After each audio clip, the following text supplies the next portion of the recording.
Welcome to Mindful Leadership, Transforming Lives, with your host, Singh. This is where leadership meets purpose, presence, and passion. In today's fast paced, high pressure world, we face a leadership crisis. Too often, teams are led by managers who lack empathy, clarity, and vision, leaving individuals uninspired, disconnected, and undervalued. But it doesn't have to be this way. Great leadership isn't born, it's built. The end game: empower your leadership, inspire the world. Every week, join me, your host Singh, as we tackle the gaps in leadership and life coaching head on, learning how mindfulness, emotional intelligence, and compassion can redefine success. This isn't just another podcast, it's a mission to fill the void left by ineffective leadership. And it's not just about leadership in business. Life coaching for leaders and new executives is at heart of this journey. Ready to rise above the noise and lead with clarity, purpose, and impact? Join a global movement dedicated to reshaping the future of leadership one mindful moment at a time. Let's begin. Welcome back to another episode of the Mindful Leadership Podcast on the Transformation Network. The podcast where we turn stress into strategy, overthinking into clarity, and overwhelm into momentum. I'm your host, Singh, the leadership coach who has learned the hard way that the fastest decision and the best decisions are almost never the same decision.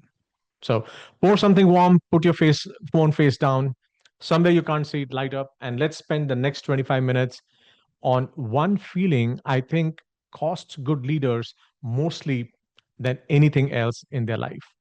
Let's begin.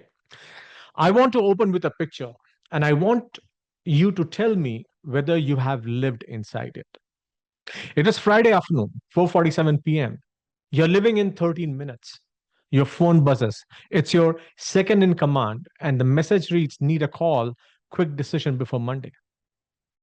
You step into an empty conference room, jacket already on, take the call, listen for about 90 seconds, and then, because you are a competent leader who makes decisions and does not flinch and has built 15 years of reputation on moving fast, you make the call right there on the phone with your hand on the door.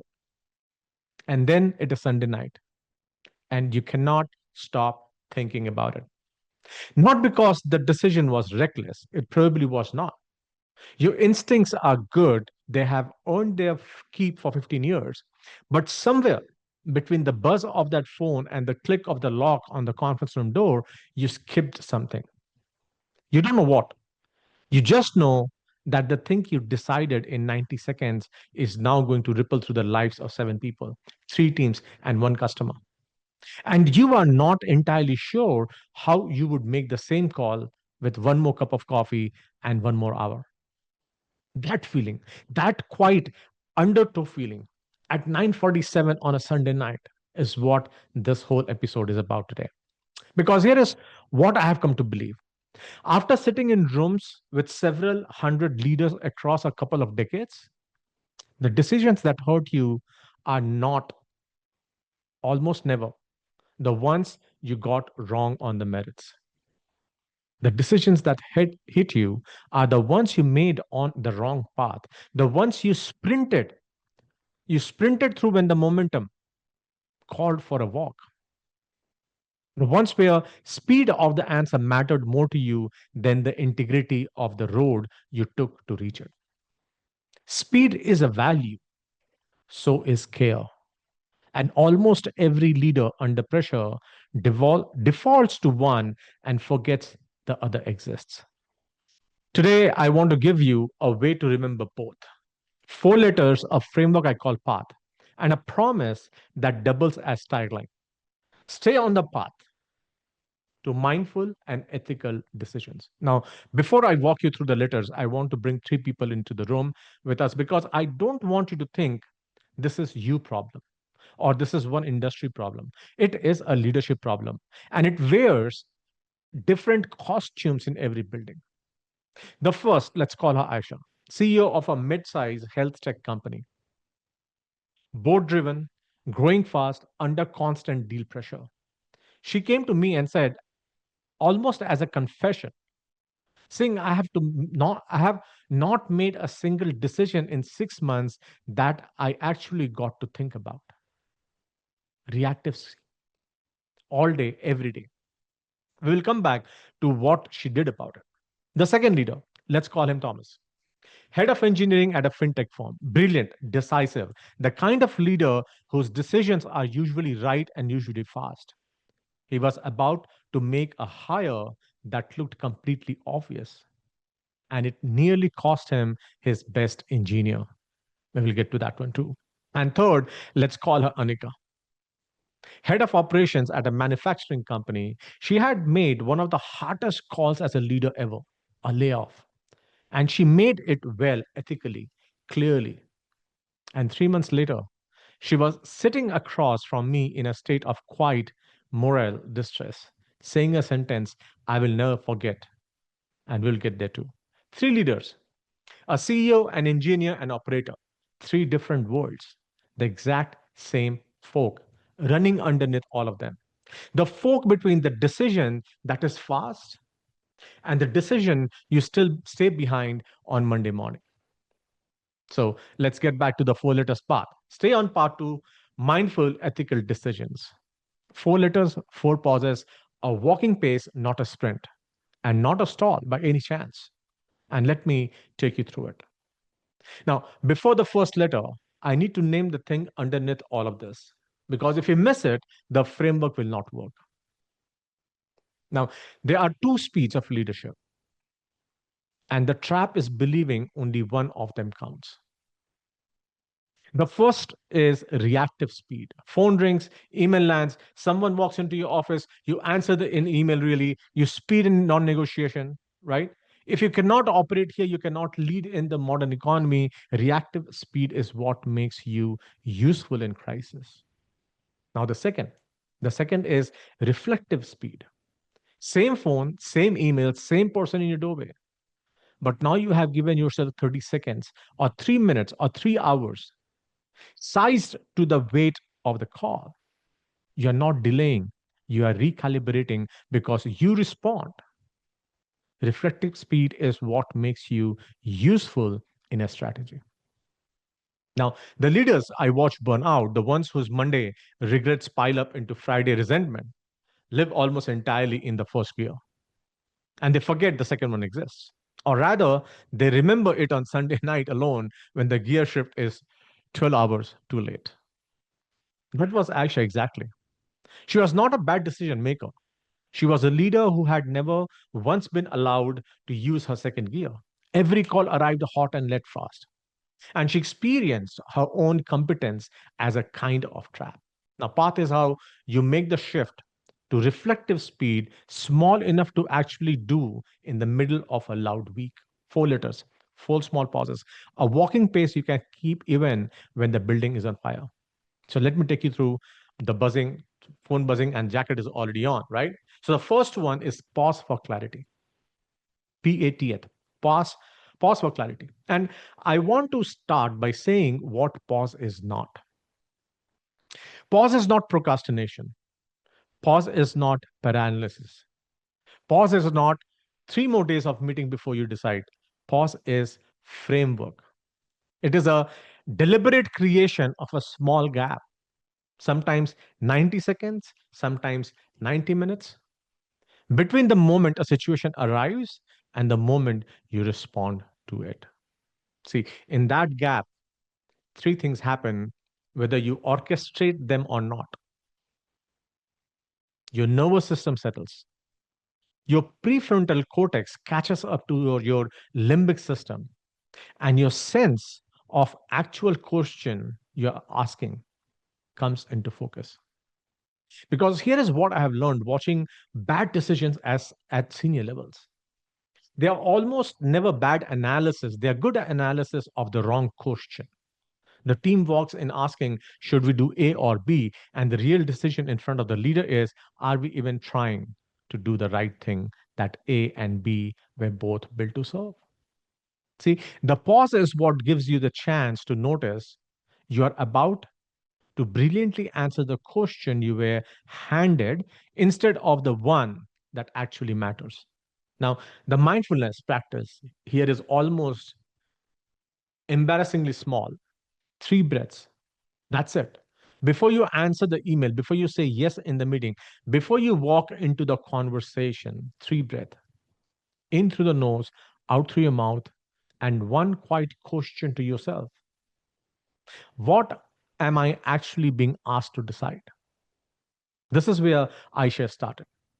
We ran one experiment and it was almost insultingly very simple, right? For 30 days, before she answered any decision grade email, she wrote a single line at top of her own draft. A line she would later delete that no one else would ever see. And the line was, what is this actually about? That was the entire intervention. 30 days, one sentence she wrote to herself and erased. By week two, she had quietly killed three projects that had been draining her organization for a year. Projects she had kept alive purely because every conversation about them had happened at a reactive speed. And no one ever paused long enough to ask whether they still mattered. By week four, she had renegotiated two board commitments that had been pushed onto her in moments of fast jacket on decision making. She didn't slow down. She just stopped sprinting in the dark. Now, the practice for the letter P is this: for the next real decision, before you respond, create one deliberate gap, three breath. Then the question: what am I actually being asked to decide here? Not the surface question, the real one underneath it. So pause for clarity, because the most expensive mistake a leader makes is not wrong answer. It is the flawless answer to a question that was never the point. Now, the second letter, address bias. And I want you to hear the verb because it is doing real work. We are not acknowledging bias. A polite nod at a diversity workshop, we are addressing it. We are turning toward it and putting our hand on it. And here's the rule. I keep coming back to: bias does not announce itself. Bias never shows up wearing a name tag. Bias arrives wearing the costume of common sense. It is the data point you didn't even register as a choice. Because, of course, we had hired from the top schools. Of course, we got promoted the high performers. Of course, we have killed that experiment. Of course, the senior person is right. Of course, the loudest voice in the room is the best informed one. Of course, of course, of course. And every of course is a bias wearing a uniform. To address bias is to take the decision in front of you and ask deliberately, what am I treating as obvious here that might not be? You had one assumption up to the light, just one. You don't have to dismantle the whole the decision. No, you just have to test the one beam you think you have been leaning on the hardest. Now, this is where Thomas lived. Remember, head of engineering, fintech firm, the decisive one. So he had an open VP role and a candidate he was about to recommend, an internal high performer, well liked, technically excellent. The decision looked obvious, of course, and it practically made sense. And I asked him one question: what this obvious thing about this hire that you haven't actually examined? He sat with it for a couple of days and then he quietly said, I'm assuming this person wants the role. That was it. He had never asked her. He had assumed because she was a high performer and the role was a promotion. So, in his mind, a promotion is something every high performer wants. He had a one on one with her next morning, and it turned out she did not want the VP job at all. She wanted to go deeper on technical architecture, not broader on people management.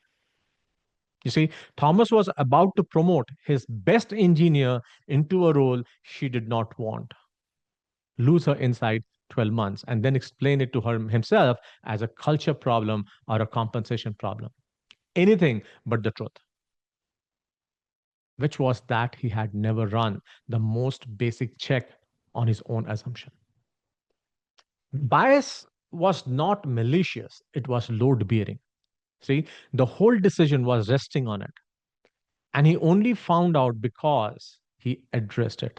So the practice for A is this: the next time a decision feels obvious, write down three things you are treating as given. Then circle one, the one you would be most uncomfortable to discover you were wrong about. And ask yourself with a straight face, what if I'm wrong about this one assumption? See, that single question will catch more bad decisions than any dashboard you have ever built. Address the bias, especially the one wearing common sense clothing, standing exactly where you have stopped looking. And especially in today's AI world, the bias gets introduced the first time the first sentence of a code of an application was written. Bias gets introduced the first time somebody pulled up ChatGPT or Claude and write that first question, because we are limited to the knowledge that we have, the experience that we have. And that's where addressing the bias becomes important. And it ties to the values. That's the third letter, ties to the value. And this one, more than any of others, is the letter that decides whether your Monday self respects your Friday self. And here is what I mean: every meaningful decision, underneath everything, is a value decision. We pretend otherwise. We dress it up in a financial language, strategic language, operational language, because values language feels soft in a boardroom. But peel back the layers, and almost every hard call comes down to one question: which of the things we say we care about are we actually willing to choose right now when we cannot have both? Speed or quality, growth or sustainability, loyalty or merit, the customer or the employee, the short term or the long term, the family or the company. Now, these are not abstract debates for a leadership offsite. These are actual folks in actual road on a Friday afternoon when the actual phone rings. Now, to tie to values is to make the values choice visible to yourself before you make it. You name it in a single sentence. Is this decision, is this decision I'm choosing this value over that one because of this, out loud, on a paper, or to a trusted person. In this decision, I'm choosing this value over that one because of this. And the reason this matters has almost nothing to do with ethics theater and everything to do with regret prevention, believe me. Which brings me to Anika. Remember, the head of operations in a manufacturing company. She had to lay off about 80% of her staff. She did it well, carefully, humanly. But every external measure, it was clean, defensible, well-handed decision by any measure. And 3 months later, she was in front of me and she said, the sentence I told you never forget. She said, I don't think I did the wrong thing, but I feel like I did. So we pulled the decision apart slowly. And what we found was this: she had made the call quickly, well, ethically. And she had never, in any single moment, named to herself which value she was choosing. She had chosen the long term health of the company over short term security of the team. That was defensible choice, maybe the right one. But because she had never spoken it, not aloud, not even to her own reflection, her conscience had quietly filled the layoff under something that happened to be instead of something I chose. See? Layoff under something that happened to me instead of something I chose. And a thing that happens to you that you cannot account for sits in the body like a splinter.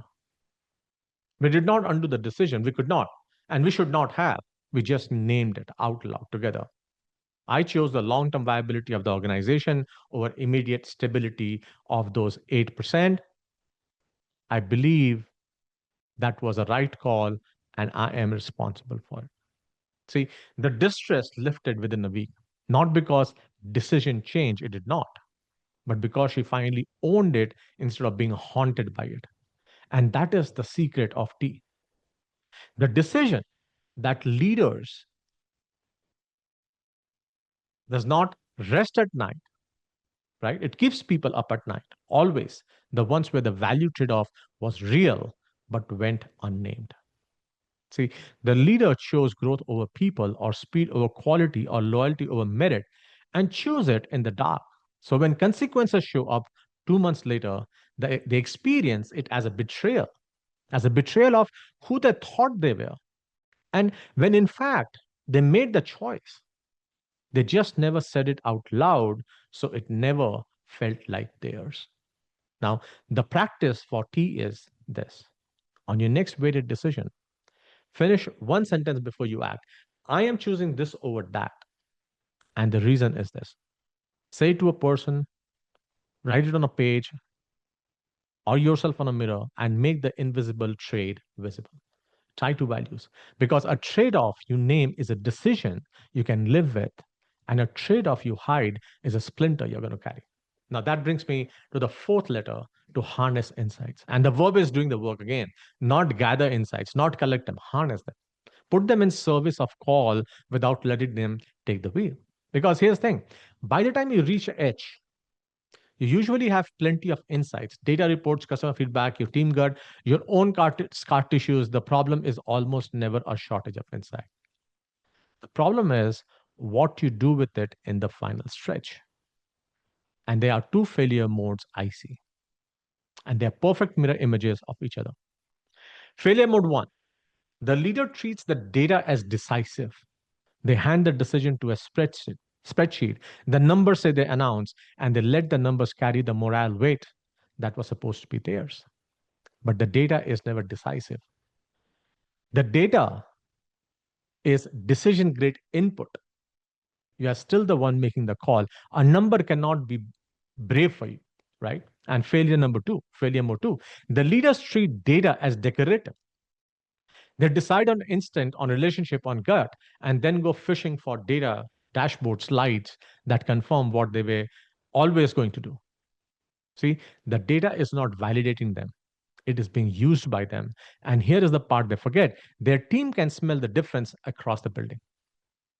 So, harnessing insight mindfully is a path between those two. You bring the data to the decision before you decide. You let it actually challenge you. You weight it against your values out loud, and then you make the final call as a human who held both. Not as a calculator, not as a magician pulling a pre chosen answer out of hat. So let me bring these three leaders back for this one briefly, because H is where you can see the difference most clearly. The leader who only ever runs H is Aisha on a bad day, deferring to board deck, letting the numbers decide so she doesn't have to. The leader who skips H and fakes it is the one who builds slide to justify the gut call. But the leader who harnesses picture, Thomas, the morning after his one on one, he now had data on his side. His engineer wants depth, not breadth. He had a value on the other side to genuinely want to grow her career. And instead of letting either one decide, he reshaped the whole decision. He didn't promote her into management, he built her a principal architect track, and that hadn't existed the day before. The data informed it, the value shaped it. He made the call as a leader, not as a chart, not as a hunch. So that is how you harness insight, not a verdict, not a costume, as a companion to the call. And the practice of which is this: on your next big decision, write the data on one side of the page and the values on the other side. And then at the bottom, by hand, finish the sentence. As a leader, I'm choosing this because of this. Writing it out by hand will surface 90% of mindfulness in your thinking before you take a single action. Harness insights, make them work for decisions, never in place of it. The data is decision grade input, but you are the one who has to be brave to be able to do that. Now, there are two common pitfalls. Treating pause as permission to stop. Pause for clarity is not, I will think about it for 2 weeks. It is deliberate, finite gap. If you catch yourself using path as a way to avoid the decision rather than improve it, you have wandered off the path. The pause has a beginning and an end. The decision still gets made. It's just made better. And pitfall number two, skipping the T because it feels too soft.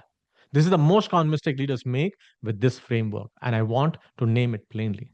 The pause feels productive, the bias checks feel rigorously, the inside harnesses feels analytically. So leaders run 3 or 4 letters and quietly drop the values one because naming a value out loud feels exposed in a way that running a number does not. So don't, the T is the load bearing letter. It is the entire difference between a competent decision and a decision you can sleep next to. So, and if you're listening to this and realize that the decision you are walking through path are revealing something deeper, something about what you are actually pointed at as a leader, that is exactly the terrain the purpose factor assessment was built to make. Because notice what was underneath all 3 of our leaders tonight, right? Aisha couldn't pause because she had lost the thread of what she was even deciding towards. Thomas missed his assumptions because he hasn't asked what his engineer was for. And Anika, distressed, wasn't about layoff, it was a value she held but had never made conscious. In every case, the path got clearer the moment the purpose underneath got clear. So DM me the word mindful path on the LinkedIn and I'll send you the link to this. So path is how you remember the second gear when the whole world is pushing you to live in the first. Pause for clarity, address the bias, tie to values, harness the insights. 4 letters, one walking pace. A Monday self that reflects Friday choices. I'll see you next week. Thanks for listening. Mindful Leadership, Transforming Lives on the Transformation Network. I'm your host, Singh, and lead mindfully.